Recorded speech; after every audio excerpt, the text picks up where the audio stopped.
يسعد أيامكم. كيفكم يا وردات يا ياسمينات؟ على طلب الأغلبية أنه هن بدهم يتعلموا التبولة السورية. هلا معنى التبولة السورية، أنا ما بحب حط المقادير وأقعد صور مثل هي، أنا بحب شلون ما عم بشتغل فرجيكم إياه. هلا معنا هون تقريبا فنجان من البرغل الناعم. فنجان من البرغل الناعم. احنا بنحاول بنحط هذا البرغل وبنعصر ليمون نحطه فوق البرغل وبنتركه قدر نص ساعة مشان البرغل يصير طري.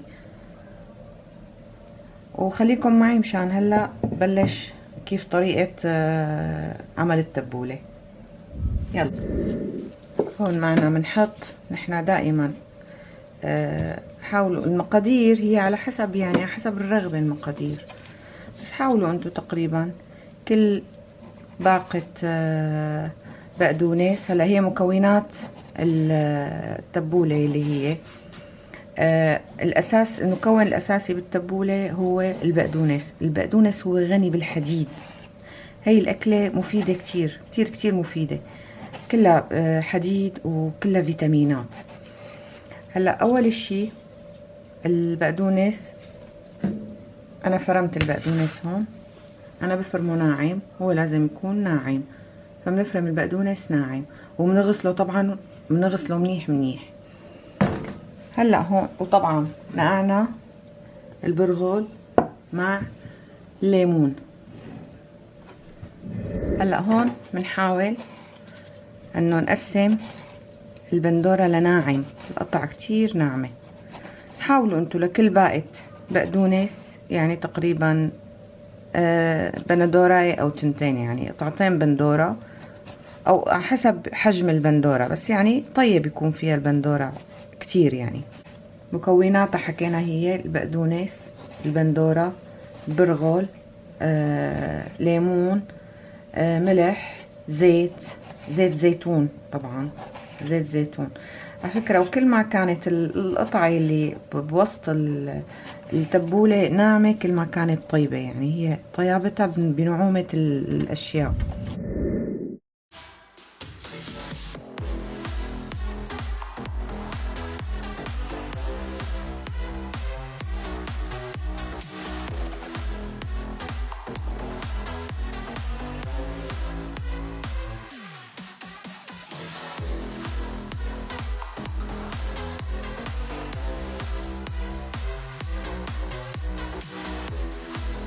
هون فرمنا البندورة طبعا ناعم شايفين.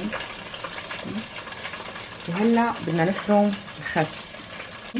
ورق الخس بنجمعهم هيك على بعض وبنحاول نفرمهم ناعم. شوفوا شلون هون لازم تقسموها هيك بالنص مشان ما تطلع انه الفرم عالطولي.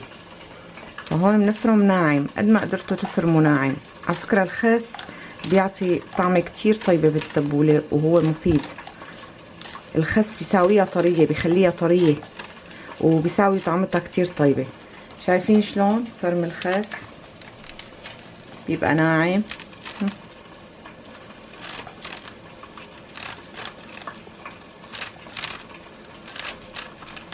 يعني هلا انتو بجوز هي التبولة كلها خضرة، يعني بتحوي البقدونس، النعنع الاخضر. فرمت انا نعنع اخضر، خس، ليمون.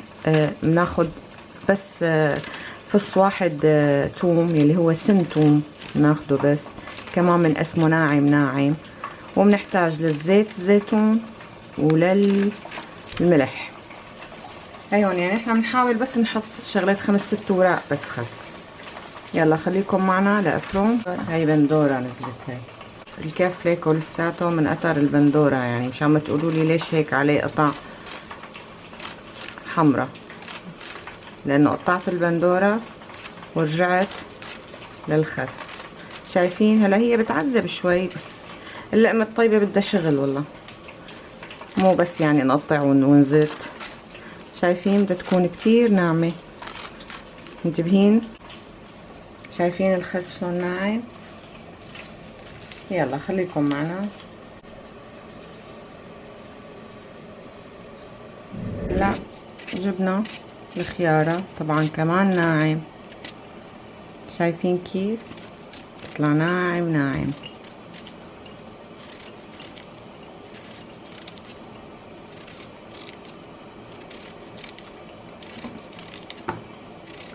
هلا في عالم ما بتساويها هيك، بس يعني هلا انتو جربوا هاي الطريقة واعطوني رأيكم، وعن جد بتمنى بتعليقاتكم انكم تجربوها وتعطوني رأيكم، لانه نحنا يعني الواحد مو بيضل مثلا بس على انه مثلا تبولة بس فيها بندورة وبقدونس وبس وهيك، لا، على مر الايام بتصير بتخترع، وفي شي طيب وفي شي اطيب وفي شي بجنن طعمته. فانتو جربولي هاي التبولة واعطوني رأيكم. على فكرة نحن بنحط مع التبولة فستق هذا المالح، يعني بس تخلص الأكلة وتصب بصحنك فكل واحد بده يحط فستق فبقدر يحط فستق مالح. يا وردات يا وردات، نحن بنساوي التبولة احيانا تسلاية، يعني جعبالنا تبولة بنقوم نساوي تبولة، ما هي شرط بس مع الاكل، لا، تسلاية بنساويها المسا، هي مفيدة جدا. يعني بدال العشاء فيكم تساوي تبولة، صحن تبولة كله مليان فيتامينات وحديد وكل شي من جميع ما بيفيد الجسم، لانه كل شي هي مفيدة كتير كتير للجسم. كمان هي حبت لكم شغلة، فبتمنى انه انتو تعملوها لهالشغلة. يعني شو الشغلة بدك تقولون اياها؟ انتو ما عم تقولوا لي هلا، بتمنى انه الفيديو الجاي تقولوا لي بدكم طبخ ولا خلطة ولا شي للشعر، وانا على حسب التعليقات باخد الاكترية وبنزل فيديو. فبدي تقولوا لي بالتعليقات يا طبخة يا يعني يا اكل يا للوجه يا للشعر، وانا بالاكترية بنزل الفيديو. واذا حابين انه هي تعملكن مثل ما طلبتوا انه تساريح او هيك، كمان اكتبوا انه شو بدكن للشعر، خلطات ولا تساريح ولا موديلات ولا صبغات ولا اي شي يعني بدكن اياه اكتبوه تحت بالتعليقات. ما تقولوا انه احنا بدنا الشعر وبس، لا، اعطوها افكار لهي تعملكن اياها. فهمتوا علي؟ شايفين؟ وهي فرمنا هون، بس هذا بس بهاد بتحطوه بالتبولة هيك، وفرمته هون، شايفين شلون فرمته ناعم؟ واللي ما بيطلع بايدها تدقه، يعني ما في مشكلة، او بهراسة الثوم. يلا وخلوكم معنا. شايفين كيف نغسل الخس منيح منيح منيح، الخضرة بدها غسيل منيح، واحيانا انا بحط لها ملح عشان تتعقم الخضرة. شايفين هلا هون اول شي بنحط البرغل، مثل ما حكينا بنحط البرغل وبنحط فوقه الليمون مشان تشرب البرغل الحمض طبعا وتصير طرية. نحط فوقه الثوم الناعم.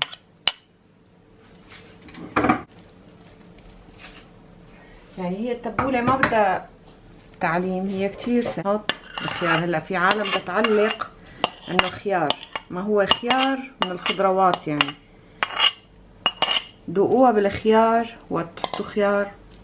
ونرجع هلا بنحط اللي انا فارمه نعنع اخضر ناعم، والنعنع الناعم.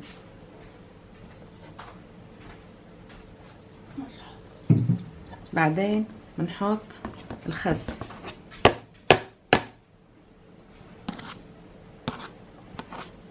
هي الخس، شايفين؟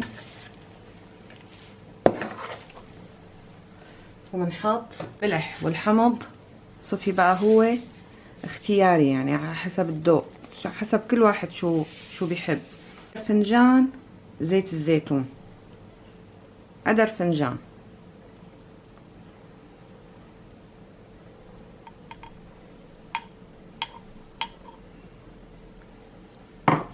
والليمون طبعا احنا حاطينه مع البرغل. بنرجع اذا بدكم، طبعا انا هلا عم ساوي التبوله لانه البنات صايمين، فانا اليوم عم ساوي لهم تبوله مقبلات بطاطا، تعوا افطروا معنا، اللي بيحب يجي يفطر معنا.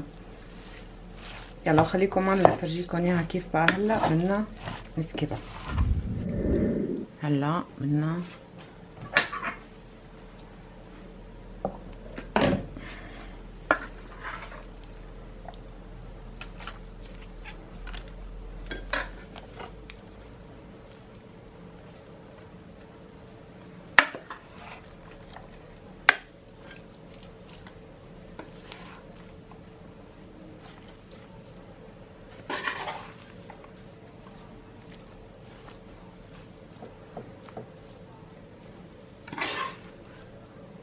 طبعا التبولة كتير مفيدة. هي برجع بقول للمرة المليون انه هي كتير مفيدة، كلها حديد وفيتامينات.